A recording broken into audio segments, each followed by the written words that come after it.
So just as a reminder, because it's been a bit since I've done this, I use song titles as titles for my lessons.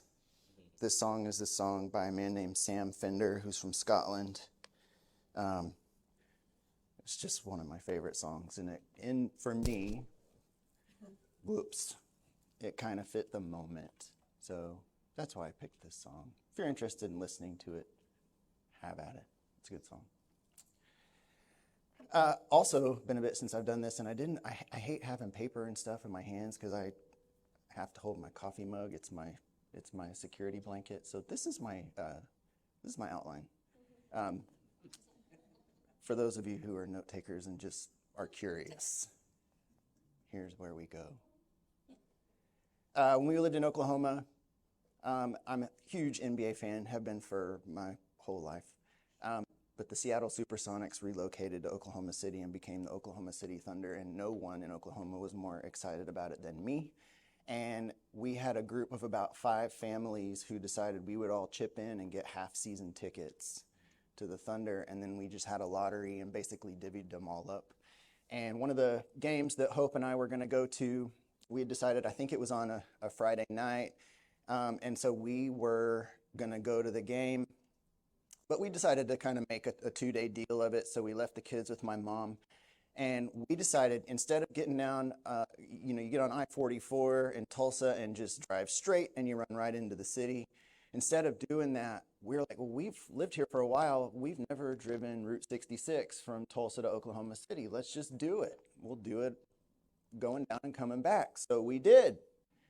And took the day. It took forever. But you go through these little, podunk, oaky towns and come across really interesting things, and especially on Route 66, it's iconic, right?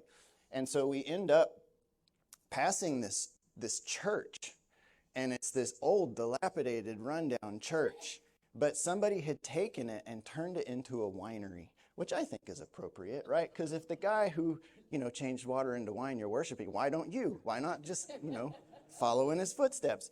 So they grew a winery, and we're like, well, what the heck? We got time. So we stopped. We go in and we look around, and they've got all their, vineyards and stuff in the back, and really nice guy who ran the place in his late 40s, early 50s, something like that. And he's talking to us, and he's like, so do you guys know much about wine? And we're like, not really. And so he was kind of talking to us about these things. He said, would you like a sample? And we're like, sure. So he said, okay, well, this is this kind of wine. It's made with this kind of grapes. And he poured us a little bit, and we tried it, and it was fine. And he gave us a cracker to kind of put on in our mouth. And he said, I want you to try this one now. It's a darker blend. And okay, I like darker wines. So he poured us a little bit of each. And we drank it, and he was like, what do you think? And I was like, well, I mean, it's pretty good. I'm not going to tell the guy it sucked. It didn't. Your wine's terrible.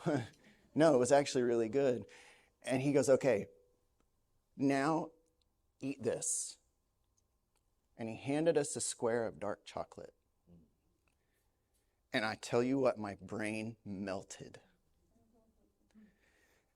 We both, Hope and I, looked at each other like, what just happened?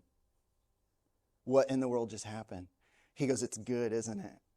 We're like, yeah. He's like, it's chemistry. It's chemistry. I mean, the tannins in the wine are mixing with the sugar and the darkness and the bitterness and stuff in the chocolate. And when they combine, they set each other off. He said, we do this. He said, my wife and I, this is our secret. We sometimes go to Braum's. If you don't know what Braum's is a store in Oklahoma that it's become kind of a grocery store, but really it started as a dairy production thing. And so they have ice cream, loads of ice cream, loads of really good ice cream. He says, we go to Braum's and we buy dark chocolate ice cream, and then we take a bottle of this and we go home and we make floats.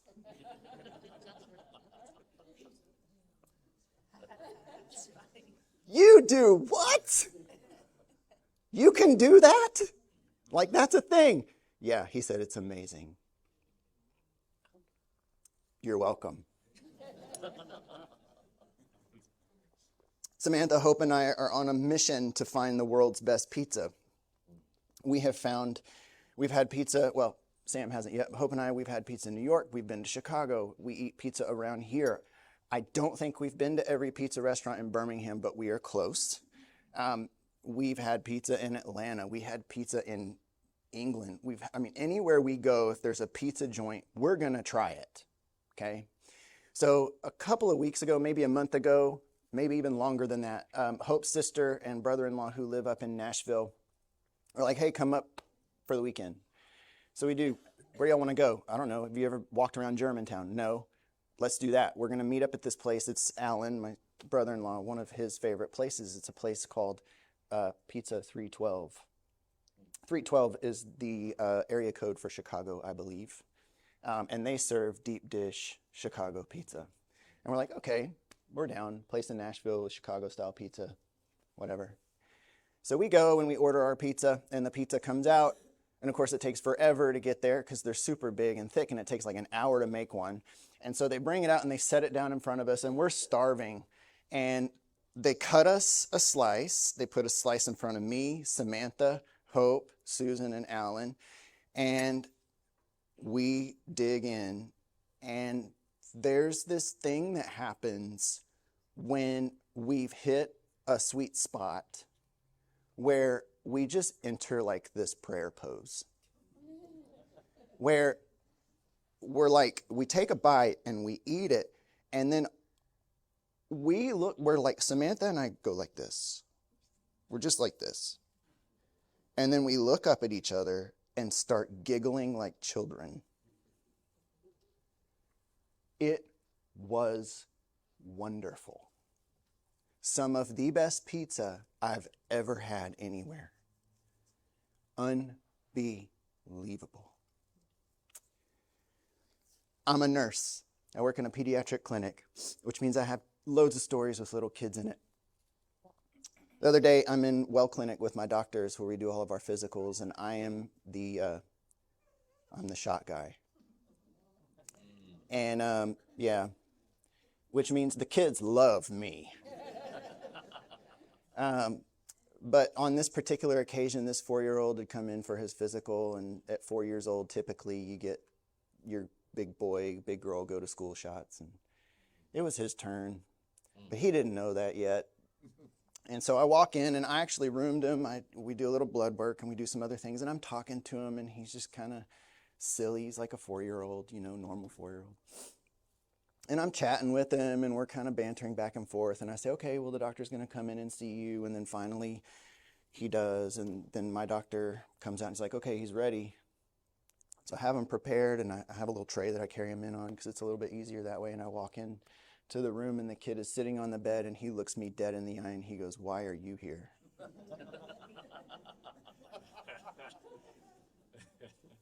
And I said, what, I can't come say hi again? And he looks at me and he just shakes his head, no. And then he says this, he looks at me dead up and down. He goes, I'm stronger than you are.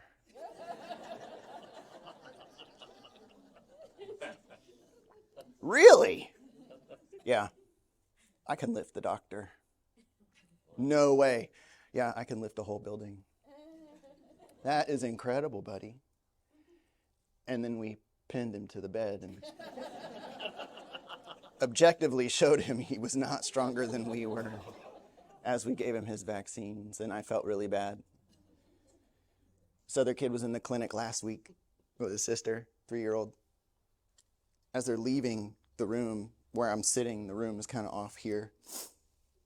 And I look up and it's like, hey, bye y'all, see you later. And the little 3-year-old looks at me and he goes, bye, shot guy. And I looked at his mom and I was like, that is my next tattoo. Shot guy with a syringe as an exclamation point on my pinky. Wouldn't that be awesome? Right after Jesus dies, he raises from the dead. Spoiler alert. A couple of his followers are off walking down a road from Jerusalem to Emmaus. And Jesus shows up to them. But they don't know it. They're just not really aware. And so he's like, hey, what's going on? Can I walk with y'all? And sure, okay, well, what's been going on? Are you the only person in Jerusalem that has no idea what's just happened? And he's like, well, catch me up. So they start talking. And as they're talking, he starts to tell them some things, and they start to get intrigued. Their interest is piqued. They get to Emmaus. They say, hey, why don't you stay with us? And so he goes in, and they sit down to eat. And as he's breaking bread, they realize who he is. And then he's gone. Moses is walking up a mountain one day, tending his father's sheep. And he spots an odd thing. There's a bush and it's on fire. That's not normal. There's an old rabbinic tradition that says that that bush actually had been on fire for all of eternity. And Moses had walked past that bush 1,000,000 times but never noticed. But that day he did. And the bush becomes transfigured. And here's the secret about transfiguration. Transfiguration is what it looks like when the divine takes over, embodies, completely gets inside of something that is created, but doesn't destroy it. Because the divine doesn't destroy. The divine brings out beauty. And Moses has a conversation with God that upends his entire world. So Jesus and 3 of his followers go up on a mountain one day. And normal day. Come walk with me. Okay. While they're up on the mountain, Jesus changes. There's an unveiling that happens. And a lot of times when I hear this story told, we focus a lot on like the fact that Jesus is God, which is a good thing to focus on, right? I'm not knocking that. That's appropriate. But what I want you to see this time is not that Jesus is God, but that Jesus is utterly human. And God chooses this weirdo guy born of a mother out of wedlock to reveal a type of beauty that has not been seen before. Something utterly normal. Something utterly unimpressive has just been transfigured, and there's a beauty there. And here's the deal, the beauty had always been there. Kind of like the burning bush. It's just that at that point they were given the eyes to see it. And it makes me wonder. A lot of times in life, I tend to go around looking for God in the amazing. And I miss the amazement that is just normal. There's a reason I told you those stories. Right?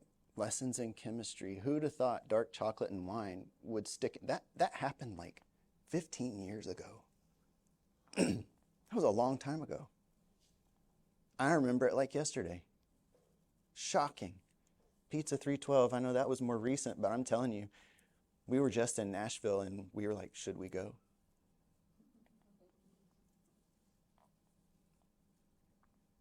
We told the waitress that day, we were like, your pizza is incredible. She said, thank you.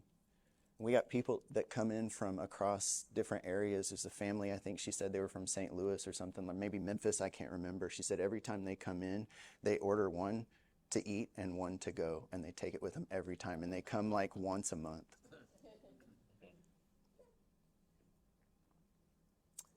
There is a summoning that happens that I hope we don't miss. I think we do. I know I do, and I can't be that different than you. There's a summoning that we miss when we look past the normal and the regular and the mundane. It's not to say God can't use the big things. Obviously, God can, right? But I think more often than not, God speaks through the normal, through the little kid who calls you shot guy, and through the pizza and the wine, through a burning bush, maybe.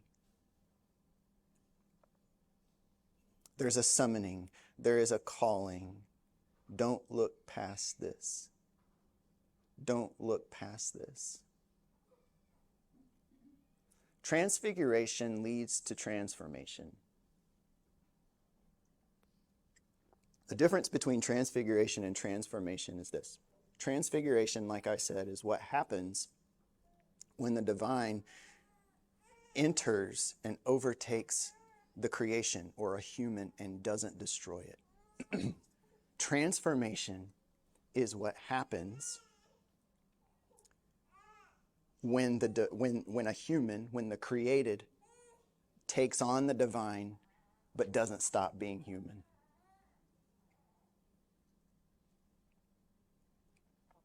We take so much of God in us, but not to such a degree that we are no longer us. Remember, God doesn't destroy. The divine doesn't destroy. God brings out beauty. And when you see the beauty, when you see the transfiguration, that transforms you. I'm convinced you can't have one without the other. I would not know my value if I didn't know to look for it in Jesus first. I saw it in him. I see it in strong people in my life, like my wife and my daughter and my mom. When they go through hard times and they cry tears and they're hurt and they're in pain, or if they're joyful, giggling at slices of pizza. So simple. But there's a beauty there.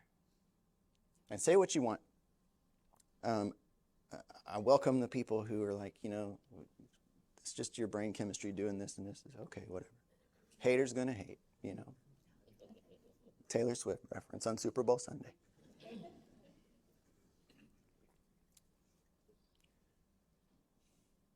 That thing in you that reacts when a song is played, when you drink your first cup of coffee in the morning, when you eat the slice of pizza, that thing in you that is beyond just okay, I'm filling myself with something. No, that thing that sets you off. There's a reason that is there. It is holy. It is mysterious. And it's wonderful. And you need to pay attention to it.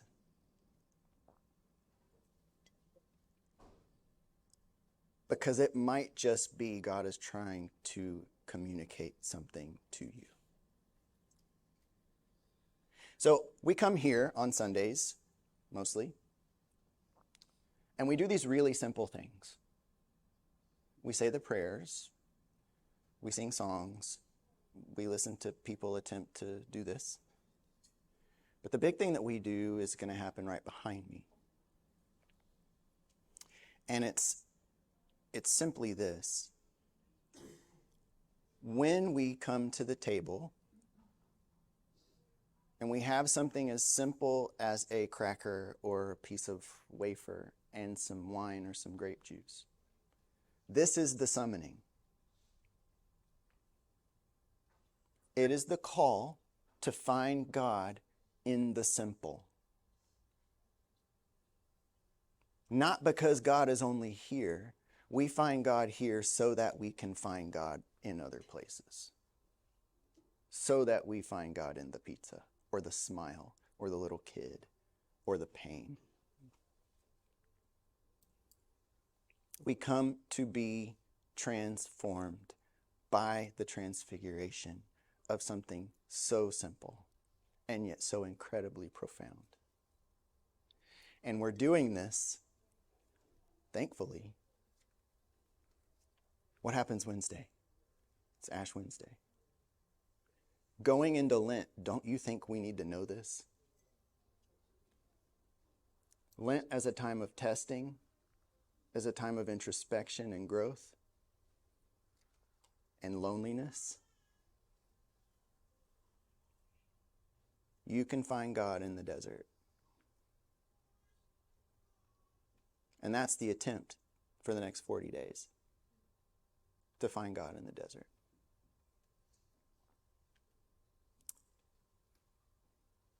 I hope some of this has landed, because I never know what I'm going to say before I get up here. Even with an outline, I'm like, do I go with that? Okay, I'll stick to the script. May you not rush by the moments when you are shocked by simplicity. May you be shocked by simplicity. May you live as a child who tells me they love cars and then says they don't like going fast, which I think is hilarious.